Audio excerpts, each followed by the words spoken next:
Eagle Bucks and they want to still visit the store and everything, this is totally a doable thing, and that way they don't have to feel like I'm singling them out and treating them more like a child more. They'd probably be more sensitive to that. But if they could come up to me on their own and cash them in, I'm sure I would see a bunch more middle schoolers partake in that too.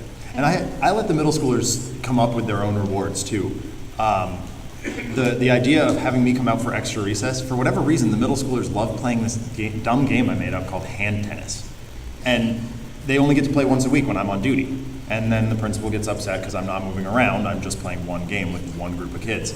So I let the kids ask me, pay for me to come out to recess again. And the principal was all over that. She's like, yes, if the students want you out there and you have the time to give to that, normally I don't. She was very pleased with the students' ability to engage with a teacher and be an activity that's outside of their regular learning. And unlike Andrew's complete lack of being able to keep track of and or hand out any sort of currency, in my classroom I use a program called Class Dojo, and it's a wonderful program. You can use it in a lot of different ways. So I have it set up so I can reward for good behavior for completing their daily quest. That's what I call their homework, because homework is an old and boring word and we call it daily quests. And the great thing about Class Dojo is when I started teaching, parent involvement was a big fat 0. Not one single parent ever did anything to help out with their kids ever in the history of anything. And when I enforced Class Dojo and just absolutely spammed parents, emails, text messages. I probably killed about 500 trees sending home notices. I had every single parent log in, and every day I could either send a video message, a text message. They had live updates to the classroom, and they could actually see, oh, well, okay, Aiden, he didn't do his writing assignment. It's missing. He does not have his achievement completed for this. And then the parent could message me back and be like, what do you mean he didn't do it? What was he doing on class? Well, he was picking his nose in the corner. So it gave me an ability to show the kids, and they can actually interact with it and create their little creatures, and they can see exactly where they stand on achievement points. They can see exactly where they stand on behavior points, because they're two separate, but at the end they still get a big high score, and the score always goes up, it never goes down. And at the end of the year they can use it for a lot of things, but at the same time the parents can see it, and then the parents can come to me and say, well, this kid only has this many, this kid has this many, how can I help my kid? And then I went, oh, holy crap, parent engagement is actually happening. And last year I had all but 2 parents fully engaged by the end of the year. I mean, I was getting daily messages to them. They were actually interacting. I had them show up to a presentation in the middle of the day. That's shocking if you're a teacher. Parents don't really do much anymore. And even if you ask the kids, they don't. One of my students told me the other day, he gets home and his dad is just playing Xbox. He's lucky. I work in a low-income district. Guilty. Well, I don't have kids, but I work in a low-income district, and so a large number of the families are, living off the system and doing whatever they do. My student came to me and said, I'm lucky if, my dad will get off his duff to make me dinner. And I'm like, that's pretty atrocious. And I actually, side topic for another day, I suppose, but my students designed a replacement app for Pokemon Go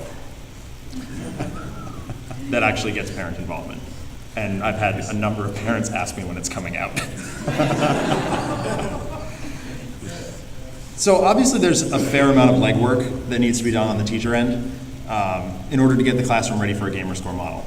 Teachers would need to recreate a lot of tried and true rubrics that they've been using for years and years and years. It would take a fair amount of teacher buy-in.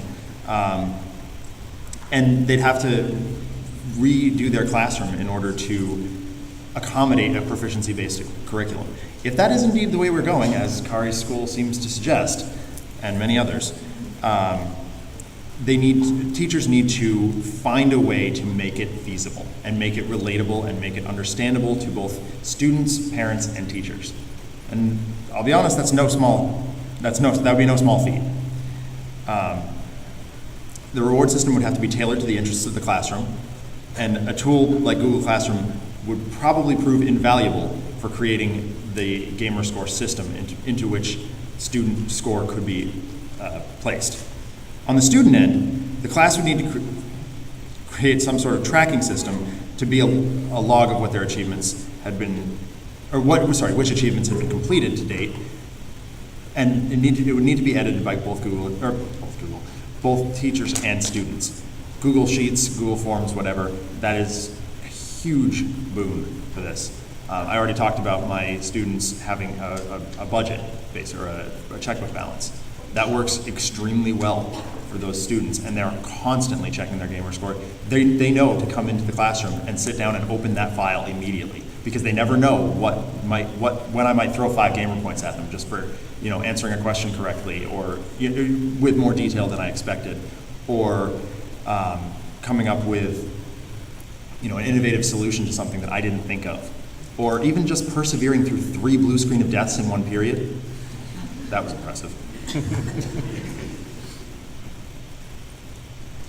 So in conclusion, students need to be able to take more ownership of their own grade.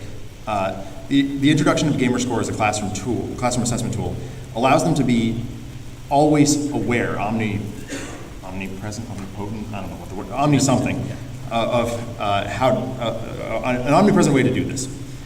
They have control over what they choose to do to enhance and reinforce their own learning.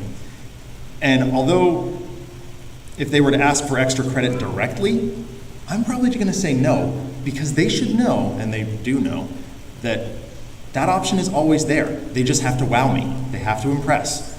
And even if they are just impressing themselves or their classmates, I'm pretty likely to pick up on that and give them the bonus gamer score that they deserve.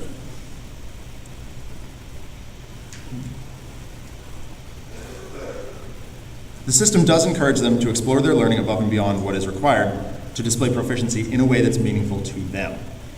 Over the course of the next year, we're going to try out this system, and we'll be back next year to let you know how it worked. We would be thrilled if there are other teachers out there who would be willing to take the plunge with us and try it out. Feel free to chat with us after the panel. Shoot us an email, as they're up on the board. I'll be hanging out at the Greater Than Games booth in Tabletop. If you want to chat some more, I'd love to hear opinions and thoughts and feelings. Thank you so much for coming out to our panel, folks. We've been great.